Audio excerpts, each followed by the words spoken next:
Hello, this is Mike at Gamefromscratch, and welcome back to our ongoing MonoGame tutorial series. Today we're going to be talking about handling input, specifically keyboard, mouse, and gamepad controls. We'll also talk about using a mobile input, things like touch sensors and motion sensors later on down the road, but that's not something we're going to touch today. You're going to find this video is actually probably going to end up being pretty short because, to be honest, the way that input is handled in MonoGame is remarkably consistent. There's not a lot of gotchas. It's quite straightforward, and it's actually relatively simple. Now, simple is a double-edged sword. That means it's pretty easy to learn, and it's consistent in how it's applied. So generally, that means you're going to have less unknowns and bugs and gotchas. However, it also means you're going to have to do more things yourself. The number one thing that means is there is no event-driven input in XNA. So if you want to do things like on mouse click or on controller move, you need to write that yourself. All of the input in XNA by default is polling based. Now there's a lot of third-party libraries and such out there that have already been written to provide this event-driven interface if you so wish, and it's, to be honest, a fairly simple level of code to do so.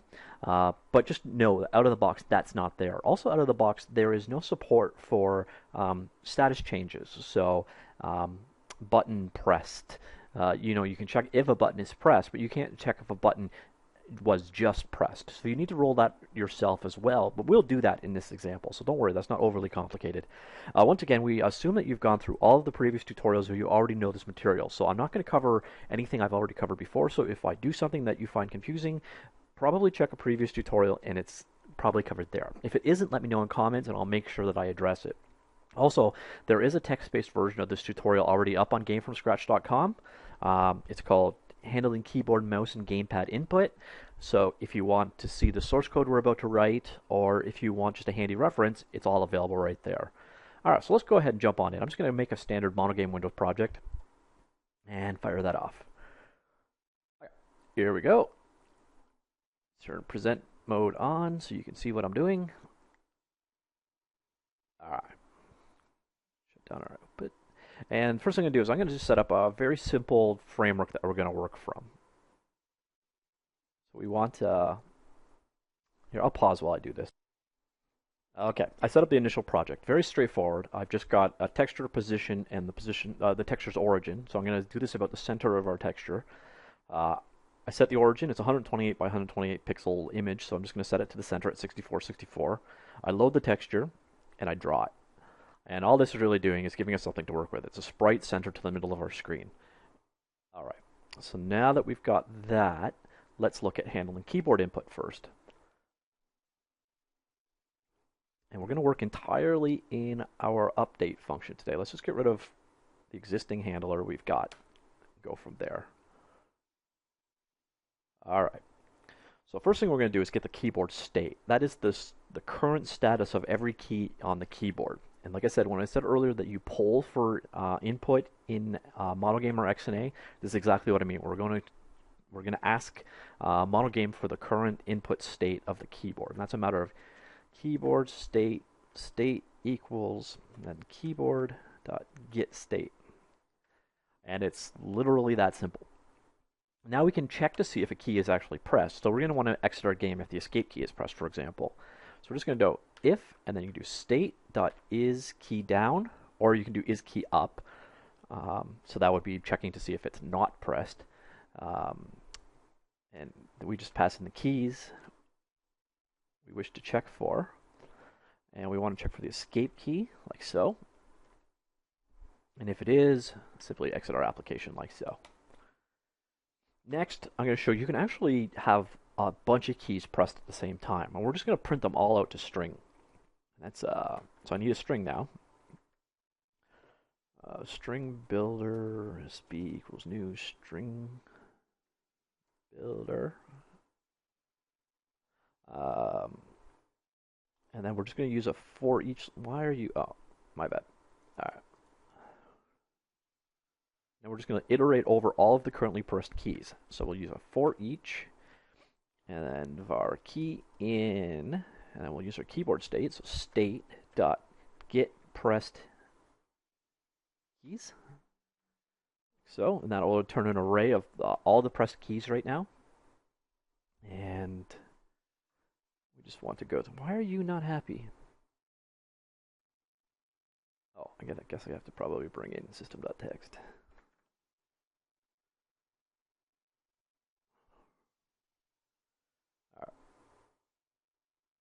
Okay. Sorry about that. And now we want to loop through all of the currently pressed keys and basically just print them out to a debug string.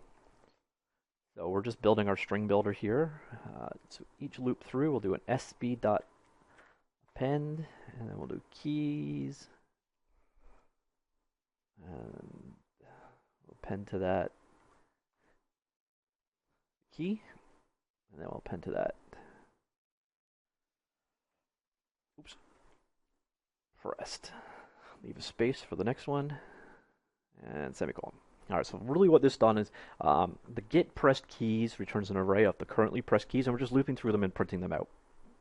And then in the event that our string builder is empty, or not empty, sorry, so if we have something in it, we'll just dump that out. System.diagnostics.debug.writelines. We're just writing it out to the debug console. Nice and simple.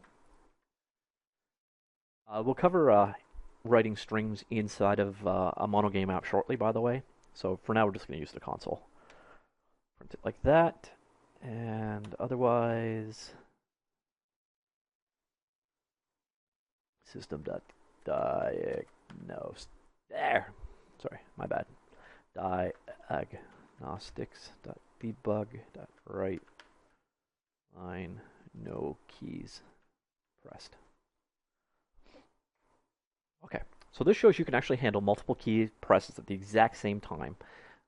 You could also do, coincidentally, any of the keys that are pressed in here with an is key down check will return true. So you rarely actually have to use this array of pressed keys, except for if you're doing something like what I've just done.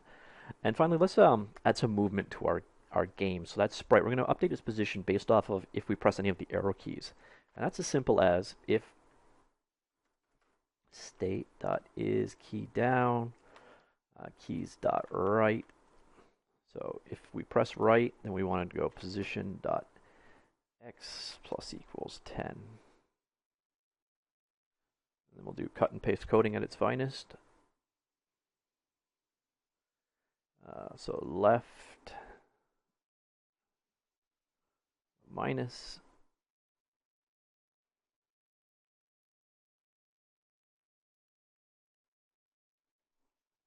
up down.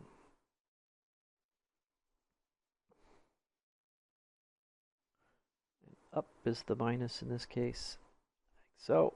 Alright. So there is just handling the is key down pressed. And let's run this and see how many errors I made. There you go. So you see in the background our console going on. There's no keys pressed. Now I'm going to go back to our app so it's got focus. And as I press a key, as I give it focus, stupid thing. Now the console's, here, let me just restart that. I want that to keep scrolling. Unfortunately, when I picked it, it stopped scrolling. So let me just rerun our app. So notice in the background it's updating as I've got no keys pressed. I press a key and it updates. I press multiple keys and it updates. I press a whole lot of keys like so. So as you can see, there's multiple key presses. Same with modifiers.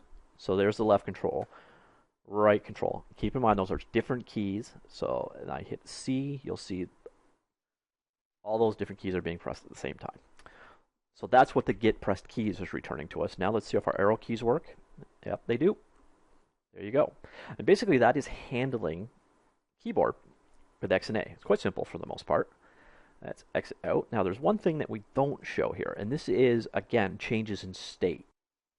So if you want to know if a key was just pressed, that's not available in this. So you can either see if it is pressed or isn't. So you don't have any concept of state changes. However, it's very simple to actually add this yourself. And you'll have to do the same process for mouse and joystick, by the way. So, and it follows the exact same process. So we're only going to cover it this once. And it's simply a matter of, let's add another variable, and this is going to be a key state variable. We'll call it previous state. In our initialize, we'll grab the initial state just so that it's valid when we start. So previous state equals keyboard.getState. And then we change our update slightly.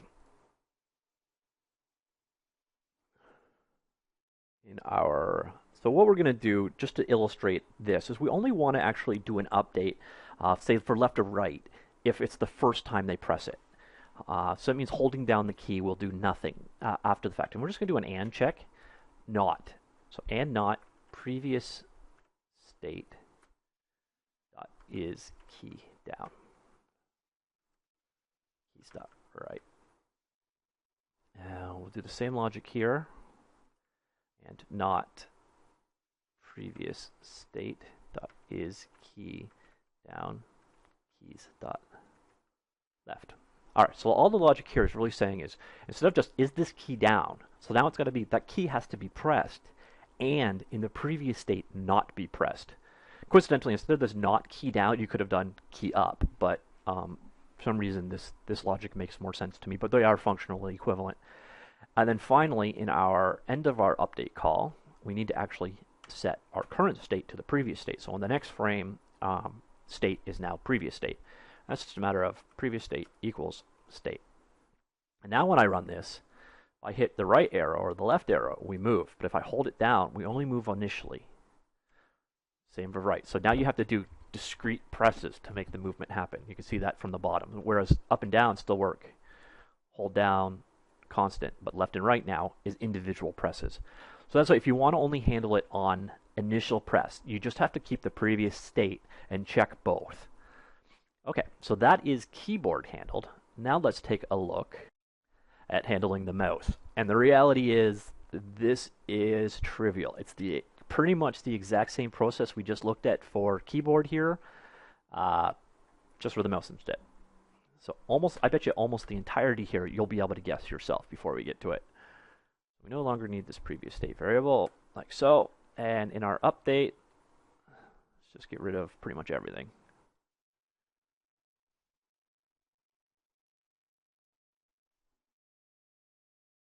Like that. Delete him. Okay. So now we're going to change our update to handle the mouse. And I bet you can guess the name of the variable. Yep, mouse state. State equals mouse.get state, like so. And mouse state has a lot less information available to it or in it than keyboard state, because obviously your mouse has a lot less inputs than a keyboard. But the most valuable ones are going to be your position. So what we're going to do is, as we move our mouse around, we're going to update the mouse, our origin position, our texture's location, based off where the mouse currently is. So position.x equals state.x. Y equals state.y. And we'll run that. And now you'll see as we move the mouse, our image is moving with it. Now there's one thing that you may want here, is you may want the mouse cursor displayed. And that is actually a fairly simple thing to do. Oops, I got rid of all of the ways to shut our program down. So let's add that next, actually. So I'll show you how to do the button handling next, and then we'll move on. So now what I want to do is say, if you hit the right mouse button, exit the program. And then there's, if you look at the code completion options here, you see left mouse button, middle mouse button, and right mouse button. And literally you just check to see each one if it's pressed or not. So we're going to do right mouse button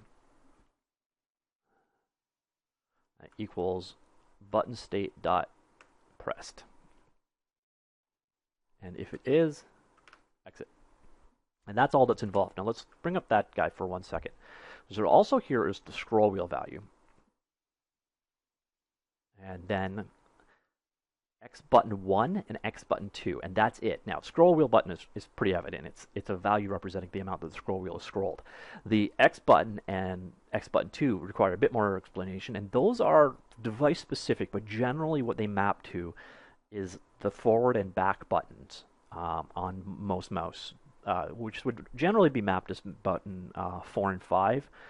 But you know, the browser forward and back button presses, that's generally what X button 1 and X button 2 are for.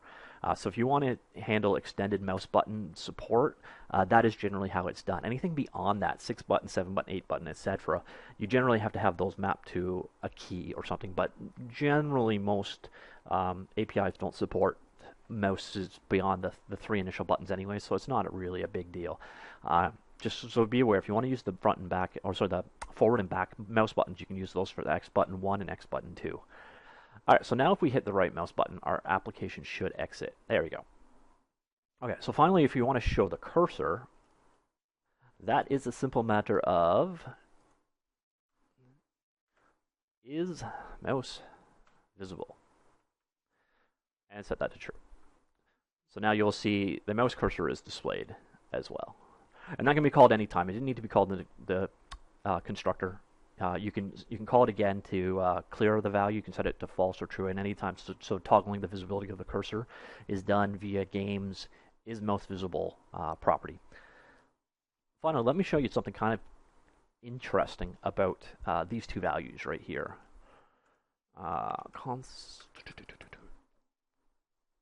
System.diagnostics.debug.writeLine.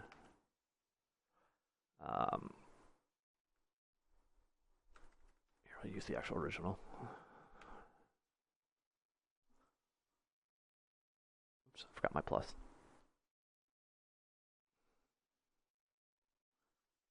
So I'm just going to dump out the X and Y positions of the cursor as it moves, like so. And you'll see the mouse cursor, when it's at the top left corner, that is 0, 0. So 0, 1, I'm just off. And the bottom right corner is the same as your width and height, or 800 by 480. Obviously, whatever resolution you use is going to determine that. But the coordinates for the mouse cursor start at the very top left-hand corner of your drawing surface and end at the bottom right-hand corner. As you'd expect, same as graphics coordinates. It's one of those nice things about using a top left origin, is it makes mouse cursor components really easy to figure out where the location is. Now watch what happens when I leave the mouse surface though. We go negative relative to this point. To this point right here, we're going negative. Same for here, and then we'll go positive this way, beyond the surface. So one of those things to be aware of if you are running a windowed application. I can't think of too many reasons why you would need this, because you'll only get these values when this window is focused and you're outside of the drawing surface. But do be aware, it will continue to return if you are outside of the bounds of your window. And it's relative to here, not to here. So your 0, 0 is the top left corner of your drawable surface. And realistically, that's about it for the mouse. So finally, we just have the gamepad left to deal with, which I need to now hook up my gamepad. Let me just turn that on and see if it actually worked. Game. All right. For some reason my my gamepad has this bad habit of disconnecting. Okay, so my Xbox 360 controller is up and running, so we are good to go. Now we're just going to look at dealing with it. Close you down. And again, quite straightforward, and we are going to handle it entirely inside of Update again. Now, this is going to change a little bit, because up until now, you can only have one mouse, and you can only have one keyboard. Well, you can have up to 4 gamepads, so that changes the logic slightly, but not a whole lot.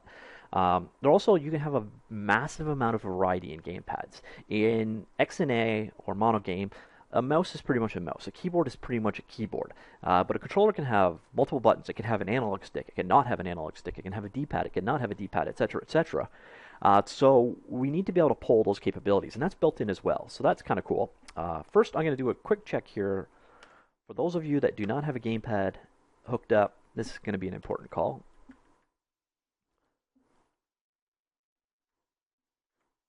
Basically, we're just going to check for the escape key. If it is, we'll exit. Like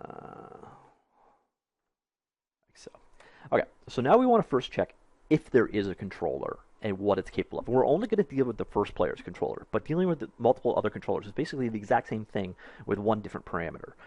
So first we're going to use a gamepad capabilities class, and we'll call that capability. Ooh, that's bad.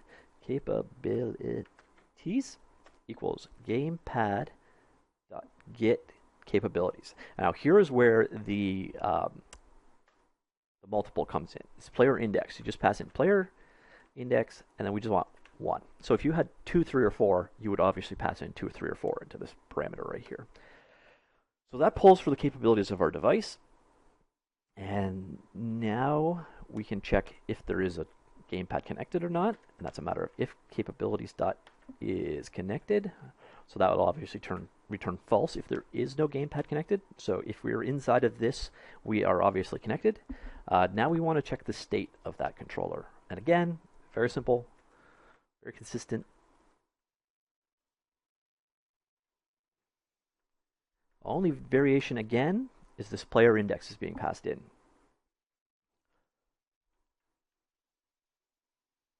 So that just checked the state of the first controller. Now we're going to look to see if it actually has a left analog stick. So if capabilities dot has, you can see all kinds of values here. We specifically want left X thumbstick, like so. And if it does, we're going to pull the value of the thumbstick and move our guy accordingly. So if state dot thumbsticks dot left dot x is less than 0.5. I'll explain this in a second. Position dot x minus equals 10. Here's I made an error, so I will fix it in a second. State dot thumbsticks dot left dot. Okay, no, it was just being very slow. All right, so state dot thumbsticks dot left dot x is greater than 0.5f. We instead go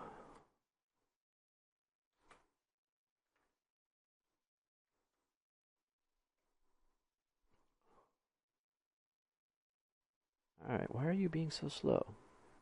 All right, seems to be back. Hope I don't have an error here because my IntelliSense is being very stupid. So what we're doing here basically is we're checking to see first if there is a thumbstick that can move left or right. And if there is, we're comparing its value. Now you'll notice there's this this thumbsticks.left.x and there's .y as well we're not using. Well, basically, thumbsticks.left is a vector 2, and there's also thumbsticks.right, which is a vector 2. And it is a normalized vector, so it goes from -1 to +1, and it refers to the direction of the stick in either direction. So farthest to the left would be -1, 0. Farthest to the right would be 0, +1. Top left corner would be -1, -1. Bottom right would be 1, 1, etc. So that's what this value is returning. And we're just basically saying if we're more than halfway to the left, move left by 10 pixels. If we're more than halfway to the right, move right by 10 pixels. And finally, I'm going to show one other thing. I still don't like that error. Let me just do a build, figure out why it's being stupid. It's not. All right, I think it's just IntelliSense going stupid on me. One last thing to show you then is in addition to being able to do this capabilities polling to see if a device has a specific thing, we can also check to see what type of device it is and handle them a little bit more generically. So let me show you how to do that. So capabilities dot gamepad type. And this will actually return the generic type of the controller. So if you want to just do blatant checks to see if you're dealing with a certain kind of device, you can do it this way. So for example, a gamepad itself will probably have an A, a B, an X, a Y. They might be remapped, like 1, 2, 3, 4, or whatever. But generally you can rely on them to normally have the Xbox 360 styles of buttons. A guitar controller obviously has a different set, etc., etc. And as you'll see, there are a bunch of options. Gamepad type dot, and here you go. You got alternate guitar, arcade stick, big button pad, dance pad, drum kit, flight stick, gamepad, guitar, unknown, and wheel.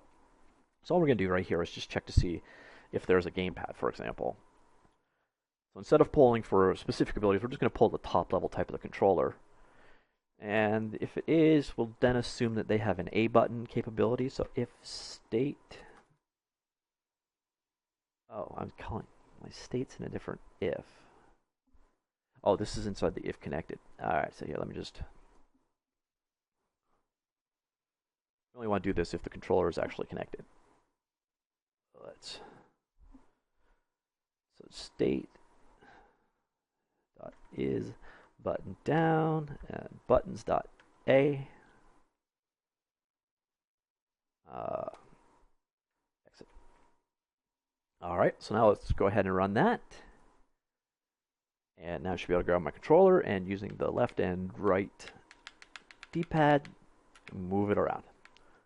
Very cool. And then press A, and we exit our app. So as you can see, handling input across all of these different devices is very consistent. So once you've really learned one, you'll learn them all. It's very basic level too. So if you do want to handle events, if you do want to handle state changes, etc., that's up to you. You need to write that code. But you saw the state handling code. It's not a tricky thing to do by any means. Now, the only thing worth talking, or that is left to really talk about for handling devices, is dead zones. Now, the thing is with a controller, and out of the box, Xbox is handling the dead zone for you. What a dead zone is when a controller is at rest. It's never really, the sensors never say they're at 0, 0. So if you do a check for if gamepad greater than 0, 0, it's almost always going to return true because a controller is never completely at 0, especially when it's a digital device, so it's either on or off, sure. But when you're dealing with an analog, it's almost never going to register as absolute 0. So that's why we put in a dead zone. Otherwise, your character that's controlled is basically going to twitch as there's small movements being applied constantly. And out of the box, Microsoft is actually applying a dead zone for you. The default is going to be to do each axis separately, so to apply a dead zone to the X and apply it to the Y. But you can control this. When you do your calls to get state, you can specify how you want it to handle the dead zone. And that is, here, I'll show you right in this call. So we'll add a second parameter here. Okay. So we can pass in gamepad dead zone, and there's 3 options. Circular, which will apply an adjustment to both X and Y. Generally, this is prescribed for, well, when you're moving in those directions independently, or sorry, not independently, opposite of independently. So say mouse look in a 3D game, where you have smooth movements in both directions, you would use circular. The default will be independent axis, or you can say none. And what none will now do is return all values. So this could potentially return a value of 0.0001, for example. Whereas with this set to either of those other two, very small values will not be returned in the results. And that's where the dead zone comes in. Generally, you'll probably want to keep it with the default, but if you want super precision levels, set this to none, and then in your code and your logic, you're going to have to handle that yourself. Or like I said earlier, you'll have some twitching going on as you have small movements that the user isn't actually making. So again, out of the box, generally not something that you have to deal with yourself. Not a big concern, but you might have some use cases where you actually want to control the dead zone yourself. And it can be done, simply put, by passing in the second parameter. Okay, that's it. So that is dealing with keyboard, mouse, and gamepad controls in MonoGame or XNA. Quite simple. Not a lot of gotchas or snafus or anything. It is quite simple in what it provides you. A lot of times you can think of XNA as taking a very building block approach, providing you the fundamentals, but the implementation is up to you. So that's why there is no state handling. There is that other thing missing that I said earlier that's now mental blocking me. So these basics are not there, and you have to roll them yourself. So if you're coming from another game engine, you're thinking, why the hell doesn't it handle this? Well, that's why. But doing it yourself, not a huge deal, as you saw. And all of the building blocks to do everything you ever need to do are there. Now, we did not cover touch or motion. We'll cover those later on when we start dealing specifically with mobile devices. So I hope you enjoyed that. Thank you very much. Bye.